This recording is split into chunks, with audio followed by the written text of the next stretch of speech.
kita tentang leadership atau kepemimpinan yang hubungannya adalah dengan diterapkannya dalam industri, lebih khusus pada bisnis perjalanan wisata.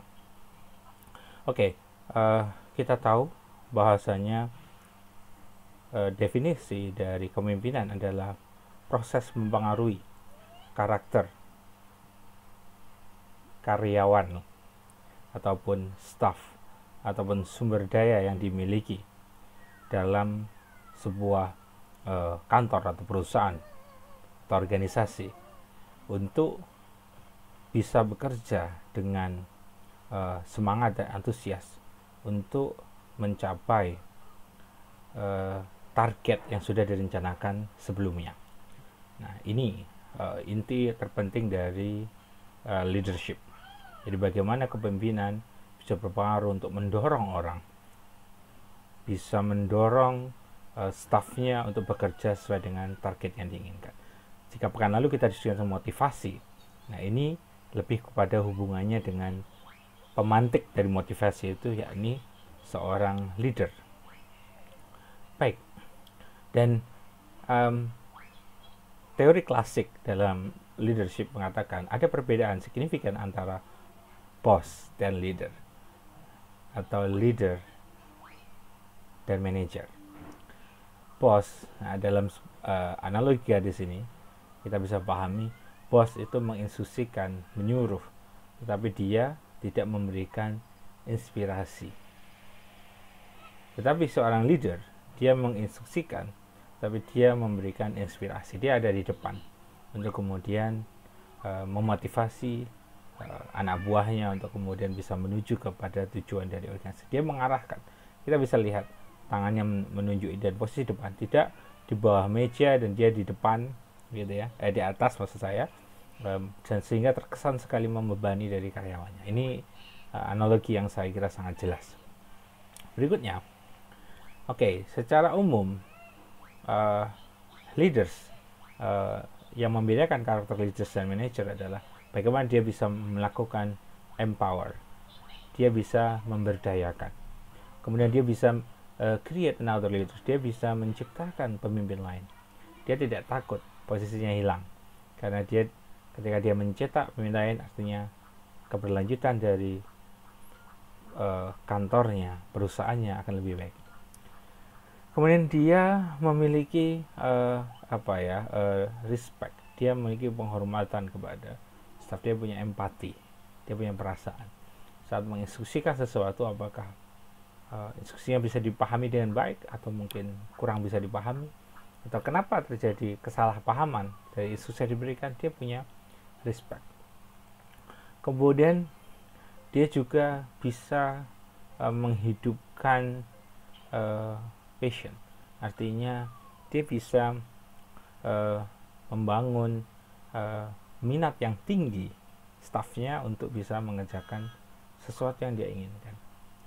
Nah, kemudian leaders juga bisa mencari solusi, ya. Bukan sekedar blame, ya, bukan sekedar menjustifikasi, menyalahkan. Nah, kemudian juga dia bisa mengencourage creativity, dia bisa memaksimalkan, mendorong kreativitas dari staffnya, tidak sekedar hal-hal yang formalistis saja, tidak, lebih dari itu.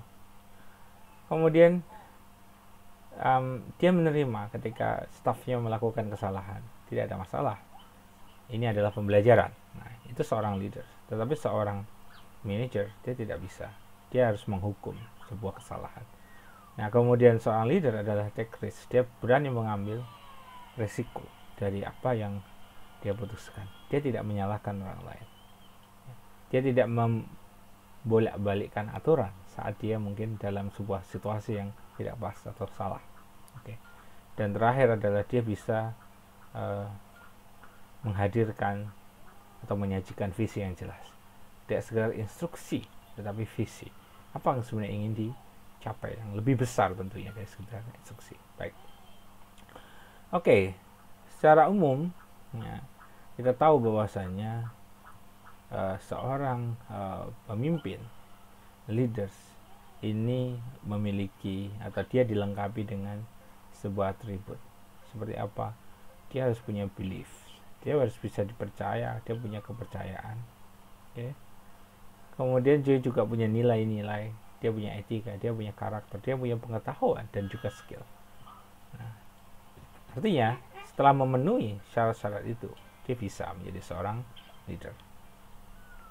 Nah, berikutnya, leadership adalah seni, seni untuk memotivasi kelompok orang, untuk kemudian dia bisa melakukan sesuatu, ya, untuk melakukan mencapai dari tujuan umum yang ingin organisasinya capai, yang ingin perusahaannya capai.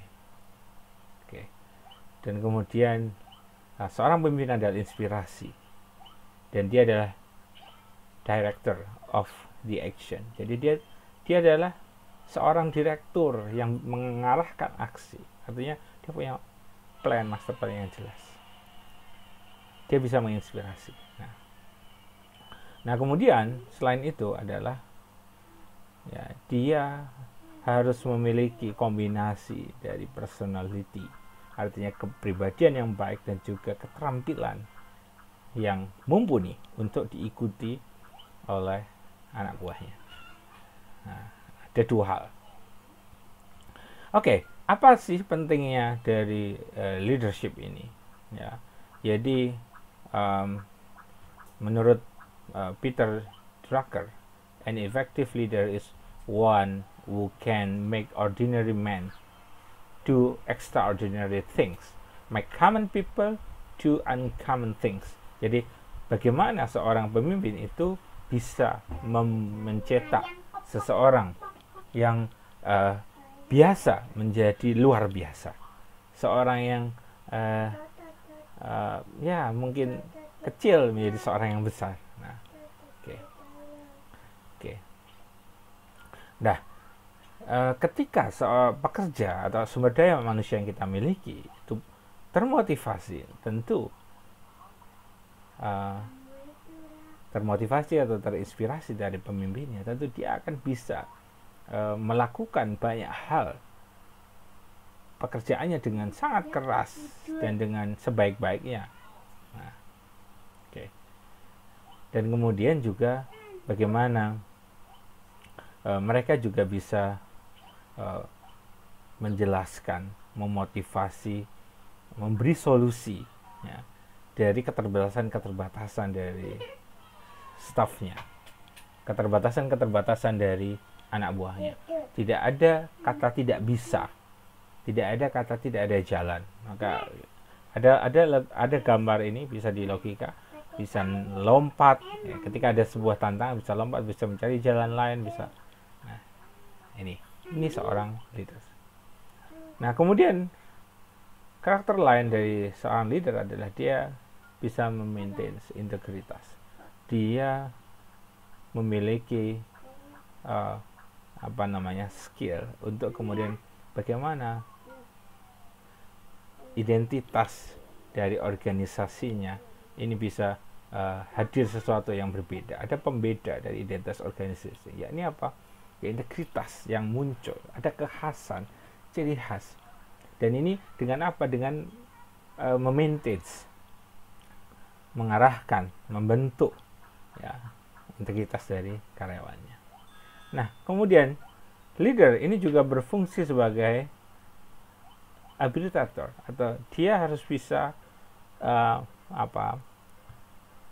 menjadi penengah, ya, saat ada konflik di perusahaannya, saat satu bidang dan bidang lain berkonflik, bagaimana dia bisa memberi solusi, bagaimana mendamaikan, karena energi yang terbuang karena konflik itu sangat sayang jika kemudian dibandingkan bisa dimaksimalkan untuk kepentingan perusahaannya.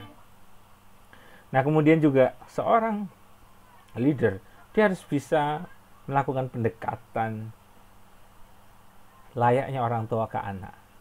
Nah, banyak saya kira perusahaan-perusahaan ketika karyawannya betah karena merasa ownernya, merasa leadernya itu sangat kebapaan, sangat keibuan, bisa menjadi panutan seperti bapak dan ibunya sendiri. Nah, ini nilai plus. Nah, kemudian seperti apa seorang kualitas dari good leader itu? Nah, yang pertama, dia punya fleksibilitas. Artinya dia tidak kaku. Dia bisa paham situasi, sehingga ketika ada sebuah permasalahan dia bisa fleksibel untuk kemudian memberikan solusi. Nah, dia menguasai secara teknis perusahaannya, A to Z dia paham. Maka akan sangat baik ketika seorang leader dia sudah pernah memulai karir dari bawah. Itu akan sangat baik. Dan pasti dia technical mastery. Tidak sekedar teori, konsep, tapi teknis dia tahu. Punya antusiasme, punya minat yang kuat atas jabatan dan apa yang dia lakukan di perusahaannya itu. When dia fair, ketika dia tidak berat sebelah. Mungkin beberapa ada yang menurut pengalaman teman-teman, ada yang merasa tidak nyaman karena pemimpinnya kurang fair. Misalnya, oh ini seharusnya bulan ini si A mendapatkan reward sebagai karya yang terbaik, tapi yang dipilih orang lain yang sebetulnya tidak cukup baik kinerjanya. Kenapa? Hanya sebatas kedekatan personal misalnya. Itu fairness. Dan seorang leader harus adil. Nah, ini hubungannya juga dengan hubungan ke orang tua. Paternalism ini adalah dia kebapaan. Dia bisa menjadi orang tua yang baik untuk stafnya, bisa mengayomi. Nah, konteksnya di situ. Nah, kemudian dia bisa saat situasi yang sulit, dia bisa cepat mengambil sebuah keputusan. Dia tidak bingung, tidak tergagap dengan sebuah situasi. When dia friendly, ya, dia bersahabat, tahu waktu, ya, artinya saat dia harus tegas, saat dia kemudian bisa bercanda, bisa menjadi teman, bisa menjadi partner, dan bisa menjadi leader. Seperti apa komposisinya, itu dia bisa sangat proporsional. Nah, kemudian tolerance, dia memahami perbedaan situasi, mungkin yang paling sensitif agama ataupun mungkin ras dan sebagainya, sehingga dia bisa menempatkan diri dengan baik. Dan tentu dia juga sabar ketika ada perbedaan-perbedaan, lebih khusus berbasis dengan faith atau keyakinan, dia bisa saling menghargai. Nah, kemudian persuasif, dia bisa menarik, dia bisa menggerakkan orang lain untuk melakukan sesuatu. Ini skill yang tidak mudah, tetapi jika terlatih, dia punya wibawa, dia pasti bisa menggerakkan orang lain. Kemudian dia juga cerdas, dia intelektual, punya intelektualitas yang baik. Tapi kalau leader tidak pintar, tidak smart, tentu menjadi masalah. Kemudian dia punya stabilitas yang baik, stabil karakternya, akhlaknya kira-kira. Dalam hal ini, dalam konteks ini misalnya dia tidak emosinya stabil misalnya, tidak kemudian mudah marah, dikit-dikit marah, dikit-dikit membentak stafnya, tentu tidak ideal. Tapi kalau dia stabil, nah, bagi seorang staf ini satu poin yang luar biasa tentu. Dan dia punya komunikasi, keterampilan komunikasi yang baik, verbal maupun non verbal, bisa enak diajak berbicara, berdiskusi, menghargai lawan bicara. Tentu ini satu skill gitu. Kemudian dia bisa membangun hubungan atau PR, ya, jadi hubungan dengan masyarakat, ya, dia bisa menjalin, dia friendly, dia bersahabat tadi, kemudian mudah untuk kemudian menjalin hubungan-hubungan yang baik. Kemudian dia punya inisiatif, ketika stuck perusahaannya harus bagaimana, dia punya inisiatif, seperti apa yang akan kita diskusikan pada konteks tugas UAS, ya, ini pada konteks inisiatif salah satunya. Di saat pandemi, seperti apa solusi yang kemudian diambil oleh seorang leader. Nah, oke. Untuk bagian ini dan selanjutnya saya akan sampaikan di video berikutnya. Terima kasih.